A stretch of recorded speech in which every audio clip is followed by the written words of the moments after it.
ਲੋ ਭਾਈਜਾਨ, ਇਹ ਨਾ ਜਾਪਾਨ ਦੀ ਇੱਕ ਛੋਟੀ ਜਿਹੀ ਇੱਕ ਸਵੀਟ ਹੈਗੀ ਹੈ। ਤੁਹਾਨੂੰ ਇੱਕ ਹੋਰ ਚੀਜ਼ ਦੇਣਾ ਚਾਹੁੰਦਾ, ਕੋਈ ਇਤਰਾਜ਼ ਤਾਂ ਨਹੀਂ?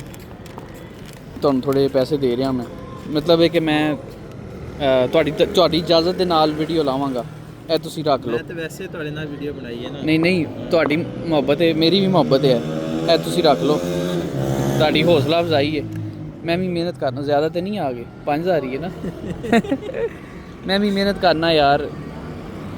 ਮੈਨੂੰ ਅੱਲਾਹ ਤਾਲਾ ਨੇ ਇਸ ਜਗ੍ਹਾ 'ਤੇ ਰੱਖਿਆ ਕਿ ਮੈਂ ਹੈਲਪ ਕਰ ਸਕਣਾ ਵਾ ਨਾ ਲੋਕਾਂ ਦੀ, ਠੀਕ ਹੈ। ਇਹਨੂੰ ਬਿਲਕੁਲ ਨਾ ਤੁਸੀਂ ਮੈਨੂੰ ਵੱਡਾ ਭਾਈ ਸਮਝ ਕੇ ਨਾ ਇਹ ਚੀਜ਼ ਕਬੂਲ ਕਰਨਾ ਮੇਰੇ ਵੱਲੋਂ। ਅਤੇ ਮੈਨੂੰ ਮਤਲਬ ਹੈ ਕਿ ਦੋਨੋਂ ਚੀਜ਼ਾਂ ਨੇ, ਕਈ ਲੋਕਾਂ ਨੂੰ ਅੱਛਾ ਨਹੀਂ ਲੱਗਦਾ ਨਾ ਪੈਸੇ ਇਸ ਤਰ੍ਹਾਂ ਲੈਣਾ, ਕਿਉਂਕਿ ਮੈਂ ਵੀਡੀਓ ਲਾਵਾਂਗਾ। ਇਹ ਤੁਹਾਡੀ ਮੁਕੰਮਲ ਹੀ ਟਿਪ ਲੈਣ ਵਾਲੇ ਬੰਦੇ ਹਾਂ, ਟਿਪ ਵੀ ਲੈਣੇ ਨੇ, ਦੇਖੋ ਨਾ। ਲੇਕਿਨ ਤੁਹਾਡੀ ਮੁਕੰਮਲ ਇਜਾਜ਼ਤ ਦੇ ਨਾਲ ਮੈਂ ਤੁਹਾਨੂੰ ਇਹ ਦੇ ਰਿਹਾ ਵਾਂ ਅਤੇ ਵੀਡੀਓ ਚਲਾਵਾਂਗਾ, ਕਿ ਇਹ ਮੇਰੀ ਖੁਸ਼ੀ ਹੈਗੀ ਹੈ ਕਿ ਤੁਸੀਂ ਮਿਹਨਤ ਕਰ ਰਹੇ ਹੋ। ਤੁਹਾਡੀ ਹੌਸਲਾ ਅਫਜ਼ਾਈ ਹੈ। ਅੱਲਾਹ ਤਾਲਾ ਤੁਹਾਨੂੰ ਮਜ਼ੀਦ ਕਾਮਯਾਬ ਕਰੇ। ਅਤੇ ਮੈਨੂੰ ਇਜਾਜ਼ਤ ਦਿਓ, ਫਿਰ ਇੰਸ਼ਾਅੱਲਾ ਜ਼ਿੰਦਗੀ ਰਹੀ ਤੇ ਮੁਲਾਕਾਤ ਹੋਏਗੀ, ਰਾਬਤਾ ਹੋਏਗਾ। ਮੈਂ ਕਿਉਂ ਕਹਿ ਰਿਹਾ ਕਿ ਇਹ ਭਾਈ ਨੂੰ ਫਾਲੋ ਕਰੋ। ਇੱਕ ਤਾਂ ਉਹ ਬਹੁਤ ਜ਼ਿਆਦਾ ਮਿਹਨਤ ਕਰ ਰਿਹਾ, ਫੂਡ ਡਿਲੀਵਰੀ ਦਾ ਵੀ ਕੰਮ ਕਰਦਾ, ਨਾਲ ਵੀਡੀਓਜ਼ ਬਣਾਉਂਦਾ। ਅਤੇ ਹੁਣ ਦੱਸ ਰਿਹਾ ਕਿ ਇੱਕ ਵੀਡੀਓ ਬਣਾਉਣ 'ਤੇ ਕਿੰਨਾ ਟਾਈਮ ਲੱਗ ਜਾਂਦਾ? ਹਫ਼ਤਾ ਲੱਗ ਜਾਂਦਾ ਹੈ। ਲੌਂਗ ਵੀਡੀਓ YouTube ਦੀ ਇੱਕ ਵੀਡੀਓ ਬਣਾਉਣ 'ਤੇ ਇੱਕ ਪੂਰਾ ਹਫ਼ਤਾ ਲੱਗ ਜਾਂਦਾ। ਅਤੇ ਅਸੀਂ ਲੋਕੀ ਕਹਿੰਦੇ ਹਾਂ ਕਿ ਲੋ ਇਹਨੇ ਵੀ ਸ਼ੁਰੂ ਕਰ ਦਿੱਤੀ ਹੈ, ਕਿਉਂਕਿ ਬਹੁਤ ਜ਼ਿਆਦਾ ਲੋਕ ਜਿਹੜੇ ਨੇ ਨਾ, ਉਹ ਰਾਹ ਜਾਂਦੇ ਹੀ ਟਿਕਟੋਕਰ ਤੇ ਉਹ ਬਣੇ ਫਿਰਦੇ ਨੇ। ਉਹਨਾਂ ਦੀ ਵਜ੍ਹਾ ਤੋਂ ਜਿਹੜੇ ਰੀਅਲ ਲੋਕ ਮਿਹਨਤ ਕਰਦੇ ਨੇ, ਉਹਨਾਂ ਦਾ ਵੀ ਲੋਕ ਮਜ਼ਾਕ ਉਡਾਉਂਦੇ ਨੇ। ਲੇਕਿਨ ਮੇਰਾ ਭਾਈ, ਤੁਸੀਂ ਲੱਗੇ ਰਹੋ ਇਸ ਕੰਮ ਦੇ ਉੱਤੇ, ਅਤੇ ਜਿਵੇਂ ਤੁਸੀਂ ਕੰਮ ਕਰਦੇ ਰਹੋਗੇ ਨਾ, ਤੁਹਾਨੂੰ ਮਜ਼ੀਦ ਆਈਡੀਆਜ਼ ਮਿਲਦੇ ਰਹਿਣਗੇ। ਤੁਹਾਡੇ ਨਾਲ ਅੱਛੇ ਲੋਕ ਜਿਹੜੇ ਨਾ ਕਿ ਉਹ ਜੁੜਦੇ ਰਹਿਣਗੇ।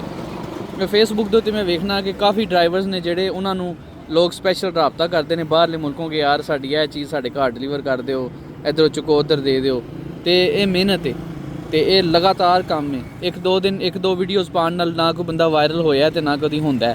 ਉਹ ਇੱਕ ਅੱਧੀ ਵੀਡੀਓ 'ਤੇ ਵਾਇਰਲ ਹੋ ਸਕਦੀ, ਬੰਦਾ ਨਹੀਂ ਵਾਇਰਲ ਹੋ ਸਕਦਾ। ਇਹਦੇ ਵਾਸਤੇ ਲਗਾਤਾਰ ਮਿਹਨਤ ਦੀ ਜ਼ਰੂਰਤ ਹੈ।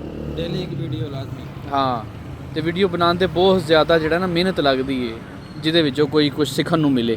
ਉਂਝ ਜੇ ਤੁਸੀਂ ਲਾਉਂਦੇ ਰਹੋ ਨਾਚ ਗਾਣਾ, ਗਾਣੇ ਦੇ ਪਿੱਛੇ ਡਾਂਸ ਕਰ ਛੜੋ, ਵੀਡੀਓ ਲਾ ਛੜੋ, ਉਹ ਤਾਂ ਹਰ ਬੰਦਾ ਕਰ ਰਿਹਾ। ਲੋ ਦਾਦਾ ਭਾਈ, ਬਹੁਤ ਸ਼ੁਕਰੀਆ ਤੁਹਾਡਾ। ਤੁਹਾਡੀ ਮਿਹਰਬਾਨੀ, ਤੁਸੀਂ ਆਏ ਮੇਰੇ ਕੋਲ। ਨਹੀਂ, ਤੁਸੀਂ ਟਾਈਮ ਦਿੱਤਾ, ਆਪਣਾ ਕੀਮਤੀ ਵਕਤ ਕੱਢਿਆ ਮੇਰੇ ਵਾਸਤੇ। ਮੈਂ ਤਾਂ ਛੁੱਟੀਆਂ 'ਤੇ ਹਾਂ।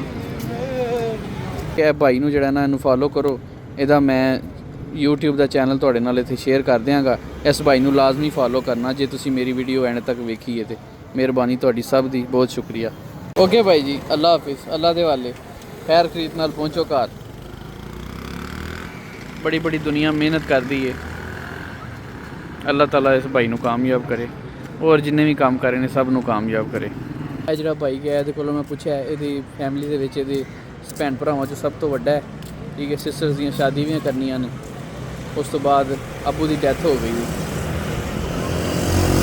ਬੜੀਆਂ ਜ਼ਿੰਮੇਵਾਰੀਆਂ ਨੇ, ਲੇਕਿਨ ਇਹ ਕਿ ਮੈਂ ਇਹਦੇ ਚਿਹਰੇ 'ਤੇ ਪਰੇਸ਼ਾਨੀ ਨਹੀਂ ਵੇਖੀ। ਮੈਂ ਇਹਦੇ ਚਿਹਰੇ 'ਤੇ ਜਿਹੜਾ ਨਾ ਕਿ ਇੱਕ ਸਕੂਨ ਵੇਖਿਆ। ਰਿਜ਼ਕ ਹਲਾਲ ਕਮਾ ਰਿਹਾ, ਮਿਹਨਤ ਕਰ ਰਿਹਾ। ਦੁਆਵਾਂ ਨੇ ਭਾਈ।